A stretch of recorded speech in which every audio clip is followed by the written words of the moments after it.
અમેરિકામાં સિટીઝનશીપ લેવી પહેલાં જેવી સહેલી નથી રહી. હવે વાત ખાલી ગ્રીન કાર્ડ રાખવા સુધીની જ નથી. જો તમે અમેરિકામાં ફ્યુચર સિક્યોર કરવા માંગો છો અને સિટીઝનશીપ માટે એપ્લાય કરવાનું વિચારી રહ્યા છો તો હવે રૂલ્સ પહેલાં કરતાં વધારે સ્ટ્રિક્ટ થઈ ચૂક્યા છે. ખાસ કરીને જ્યારથી ટ્રમ્પ એડમિનિસ્ટ્રેશને પ્રોસેસને વધારે કડક કરવાની શરૂ કરી છે ત્યારે હવે સમજીશું કે શું ફેરફાર થયા છે, એ કયા લોકોને સૌથી વધારે ઇમ્પેક્ટ કરી રહ્યા છે.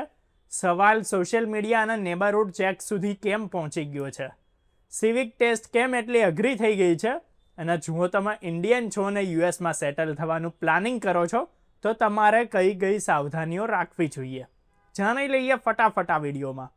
તો સૌથી પહેલો મોટો ફેરફાર એ છે કે યુએસ ગવર્મેન્ટ હવે સિટીઝનશીપના એપ્લિકન્ટ જોડેથી ખાલી ડોક્યુમેન્ટ્સ જ નહીં પણ એમનું ઇન્ટેન્શન અને લોયલ્ટી પણ પ્રૂવ કરાવવા માગે છે.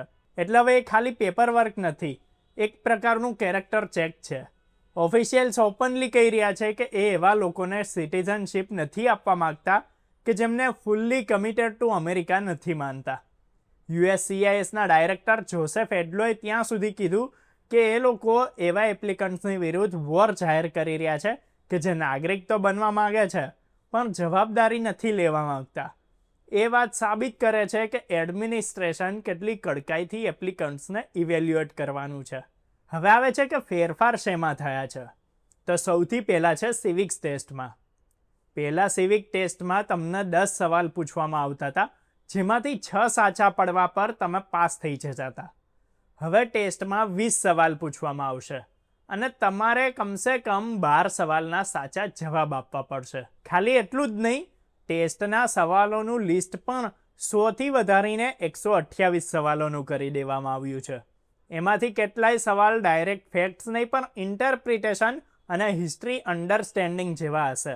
એટલે કે મેમરાઇઝ કરવું, યાદ રાખવું પૂરતું નથી, સમજણ પણ એટલી જ જરૂરી છે. બીજો મોટો ફેરફાર છે સોશિયલ મીડિયા વેટિંગ. એવા ઓપિનિયન્સ તો શેર નથી કર્યા ને કે જે અમેરિકાના હિસાબથી યુએસએના વ્યૂથી એન્ટી અમેરિકન ઓપિનિયન હોય.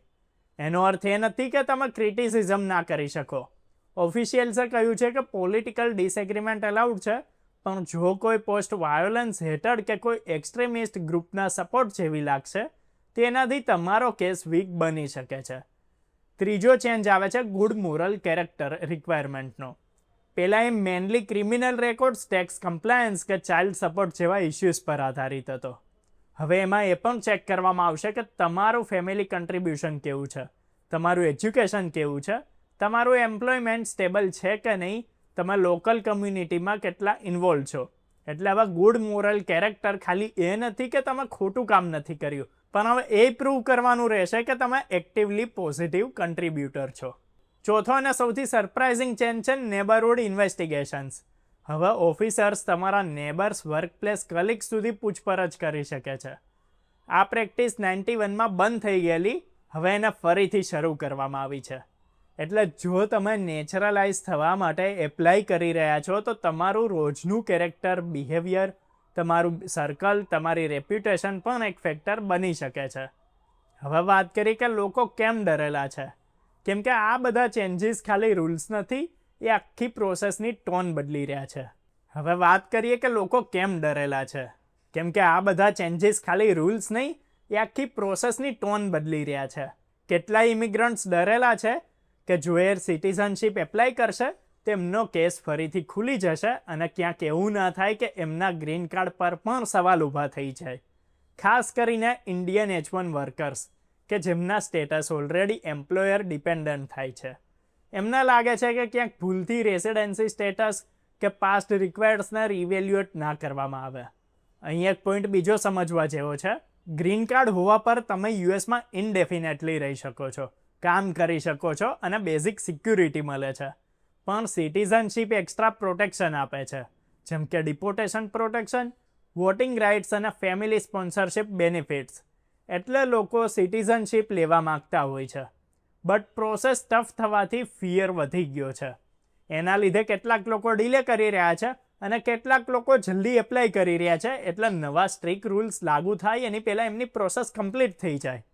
હવે સૌથી ઇમ્પોર્ટન્ટ છે ઇન્ડિયન સ્ટુડન્ટ્સ અને વર્કર્સને આમાં શું શીખવા મળશે. તો સોશિયલ મીડિયા પોતાનું એકદમ ક્લિયર રાખવાનું.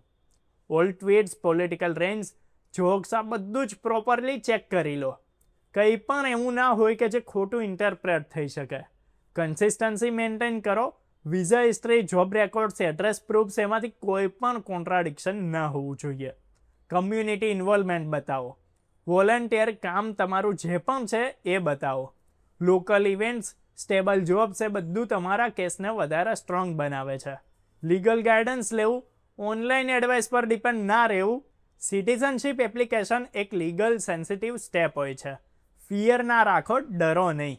તમે કોઈ પણ વસ્તુને લાઇટલી ના લો. આ પ્રોસેસ ટફ થયેલી છે પણ ઇમ્પોસિબલ નથી. તો એટલા જ એક વાત ક્લિયર છે કે ટ્રમ્પ એડમિનિસ્ટ્રેશનની પોલિસી હવે ઇમિગ્રેશનને પ્રિવિલેજની જેમ જુએ છે, એન્ટાઇટલમેન્ટની જેમ નહીં. એટલે જે લોકો અમેરિકાને પોતાનું ઘર બનાવવા માગે છે એમણે પોતાની તરફથી પ્રૂવ કરવું પડશે કે ત્યાં કન્ટ્રીબ્યુટ કરવા માગે છે, ખાલી બેનિફિટ લેવા નથી આવ્યા. તો આ વિડીયો તમને હેલ્પફુલ લાગ્યો હશે, સમજાઈ ગયું હશે કે હાલમાં યુએસમાં સિટીઝનશિપના શું ટ્રેન્ડ છે, ત્યાંના લોકો કેમ ડરેલા છે અને ટ્રમ્પ સરકારની પોલિસીઝમાં જે સ્ટ્રિક્ટ ચેન્જીસ આવ્યા છે એ કેવી રીતે ઇન્ડિયન્સને ઇમ્પેક્ટ કરી શકે છે. જો તમારા મનમાં કોઈ સવાલ છે તો તમે અમને પૂછી શકો છો અને આવી જ અપડેટ્સ માટે જોતા રહો અર્બન ગુજરાતી.